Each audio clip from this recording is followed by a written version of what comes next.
Dear President Obama and the 88 congressional representatives I am sending this YouTube message to through their YouTube channels.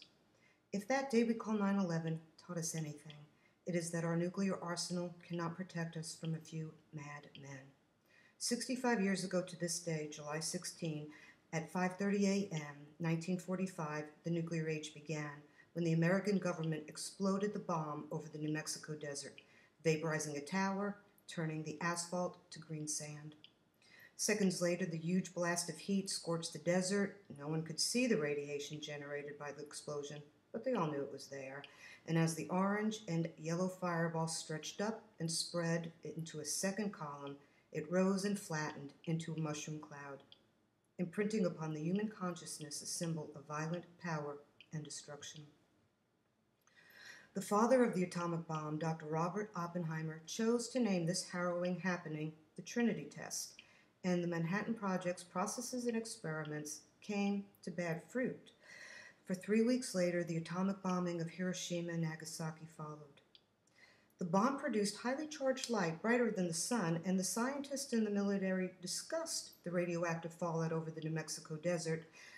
But the official story they told the press was that despite the appearance of a mushroom cloud visible for miles, that an ammunition dump had exploded.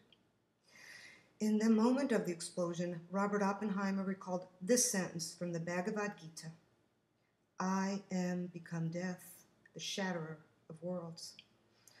On July 5, 2010, 36 nonviolent nuke resistors were arrested at the Y-12 National Security Complex in Oak Ridge, Tennessee.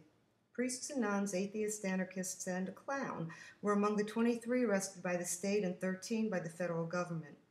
Moments before their arrests, the Declaration of Independence from Nuclear Weapons was read and stated. The Declaration of Independence on July 4, 1776, indicted a government that engaged in barbaric conduct contrary to the laws of humanity that included works of death, destruction, and tyranny, unparalleled in the most barbaric ages, until the age of now. Current law requires an end to all planning, preparation, production, threat, or use of nuclear weapons, and we, the people, have gathered here at Y-12 to demand this government adhere to the fundamental rules and principles of humanitarian law. These rules and principles require that civilians never be the object of attack. Consequently, we must never use weapons that are incapable of distinguishing between civilians and military targets.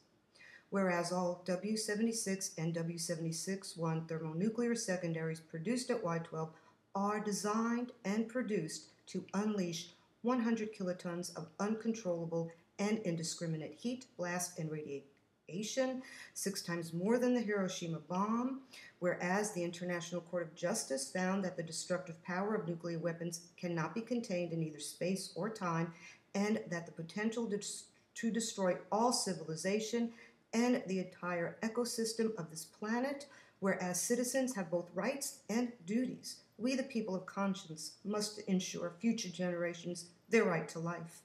Whereas under the principles of democracy, we, the people of conscience, demand this government fulfill its promises and responsibilities to pursue nuclear disarmament. We, the people of conscience, therefore exercise the right of every citizen of this republic and this planet to peacefully resist the nuclear threat, attacking as it does every core concept of human rights.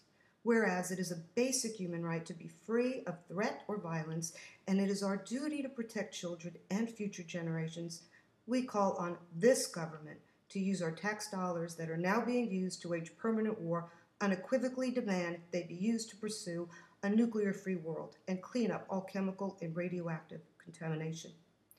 Learn more at wearewideawake.org, July 16, Nuclear Everything. Oppenheimer, Clinton, Beatles, Vanunu, and the Bhagavad Gita. And for everyone else out there, take the one-click action on the left margin. Demand a world without nuclear weapons. Power to the peaceful. Only in solidarity do we have it in our power to begin the world again.